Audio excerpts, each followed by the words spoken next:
Assalamualaikum warahmatullahi wabarakatuh.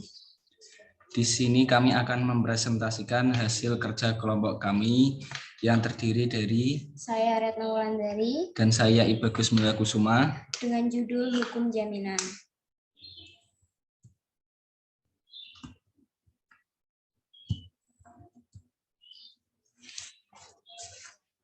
Pengertian hukum. Menurut Sudikno Mertokusumo adalah keseluruhan kumpulan peraturan-peraturan atau kaedah-kaedah dalam suatu kehidupan bersama, keseluruhan peraturan tingkah laku yang berlaku dalam suatu kehidupan bersama yang dapat dipaksakan pelaksanaannya dengan suatu sanksi. Pengertian jaminan. Jaminan adalah aset atau barang yang berharga milik pihak peminjam yang dijanjikan atau dititipkan kepada pemberi pinjaman sebagai tanggungan atau jaminan atas pinjaman yang diterima jika peminjam tidak dapat mengembalikan pinjaman atau memenuhi kewajiban peminjam tersebut. Jaminan. Fungsi jaminan. Satu, yaitu memberikan kepastian hukum bagi kreditur dan debitur. Bagi kreditur yaitu kepastian hukum untuk memperoleh pengembalian pokok kredit dan bunganya. Dana bagi debitur kepastian hukum untuk membayar kembali pokok kredit dan bunga yang telah ditentukan. Dua, untuk memberi kemudahan dalam memperoleh kredit bagi debitur dan debitur tidak khawatir dalam mengembangkan usahanya.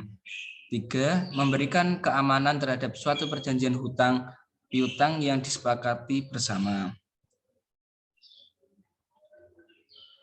Pengertian hukum jaminan yaitu suatu peraturan hukum yang mengatur hubungan antara penjamin debitur dan penerima jaminan kreditur sebagai akibat dari pengenaan hutang kredit tertentu dengan jaminan benda atau orang tertentu.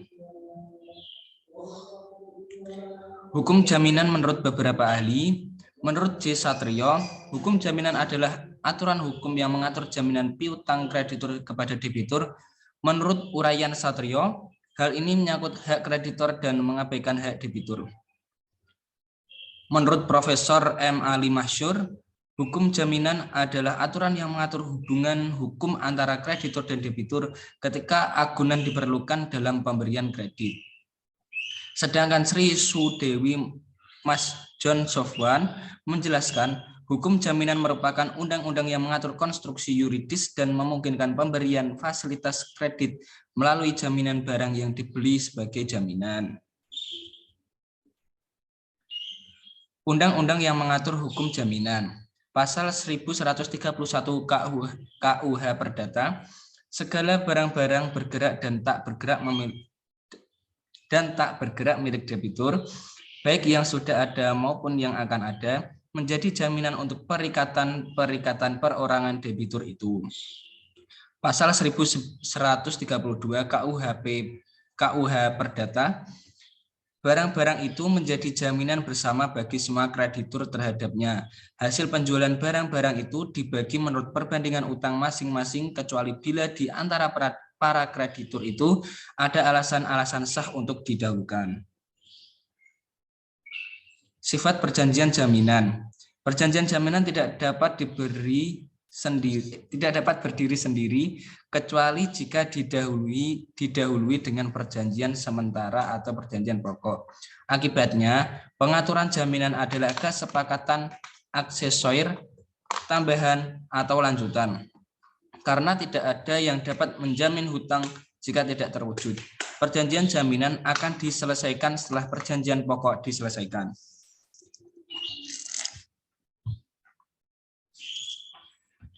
Jaminan menurut cara terjadinya.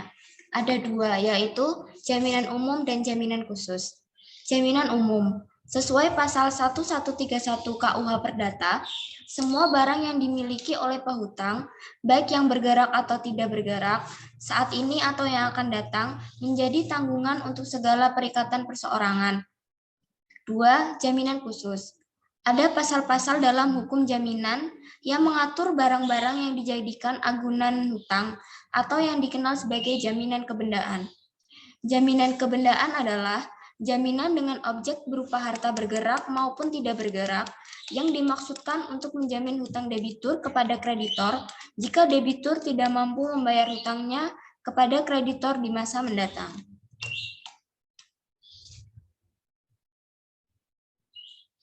Ciri-ciri jaminan umum.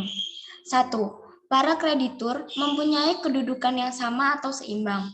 Artinya, tidak ada yang didahulukan dalam pemenuhan piutangnya dan disebut sebagai kreditur yang konkuren. 2. Ditinjau dari sudut haknya, para kreditur konkuren mempunyai hak yang bersifat perorangan, yaitu hak yang hanya dapat dipertahankan terhadap orang-orang tertentu. Yang ketiga, jaminan umum timbul karena undang-undang. Artinya, antara para pihak tidak diperjanjikan terlebih dahulu. Dengan demikian, para kreditur konkuren secara bersama-sama memperoleh jaminan umum berdasarkan undang-undang. Jaminan menurut sifatnya dibagi menjadi dua. 1. Jaminan perorangan. Jaminan perorangan adalah suatu perjanjian antara seorang berpiutang atau kreditur dengan seorang ketiga yang menjamin dipenuhinya kewajiban-kewajiban si berhutang atau debitur.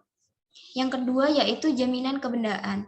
Jaminan kebendaan ialah jaminan yang objeknya berupa baik barang bergerak maupun tidak bergerak yang khusus diperuntukkan untuk menjamin utang debitur kepada kreditur apabila di kemudian hari debitur tidak dapat membayar utangnya kepada kreditur. Jenis-jenis jaminan kebendaan. 1. Gadai.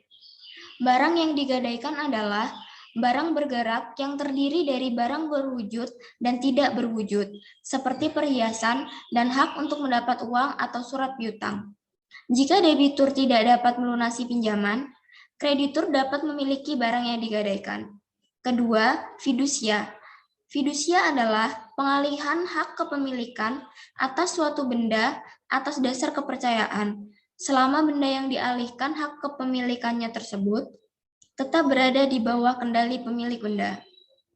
Yang ketiga yaitu hipotek. Hipotek adalah klaim hukum atas harta tak gerak yang digunakan sebagai jaminan dalam penyelesaian kontrak. Ciri-ciri jaminan perorangan dan jaminan kebendaan. Jaminan perorangan. 1.